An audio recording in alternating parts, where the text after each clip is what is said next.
સુરતમાં છેતરપિંડીના કિસ્સાઓ ધીમે ધીમે વધી રહ્યા છે।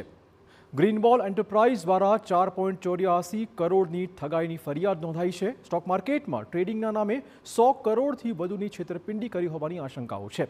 આરોપીએ લોકો પાસેથી રૂપિયાનું રોકાણ કરાવી ફરાર થઈ ગયો। સમગ્ર મામલે ભોગ બનનારાઓએ પોલીસ ફરિયાદ નોંધાવતા પોલીસે એક આરોપીની આ કેસમાં ધરપકડ કરી છે અને મુખ્ય આરોપીની શોધખોળ આરંભી દેવાઈ છે।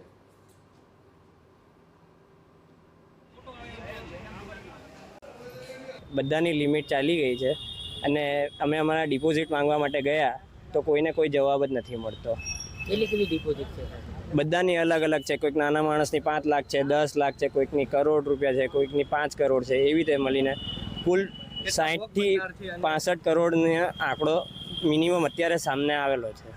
કેટલા ભોગ બનનાર છે અને કેટલો આંકડો લાગી રહ્યો? ભોગ બનનાર કમસે કમ 50 થી 60 લોકો છે, જેમાં નાના વર્ગના લોકો પણ છે અને મોટા પણ લોકો છે। નાના વર્ગના લોકોને અત્યારે કન્ડિશન એવી આવી ગઈ છે કે તે લોકો પાસે ઘરે જવા માટે બી પૈસા નથી।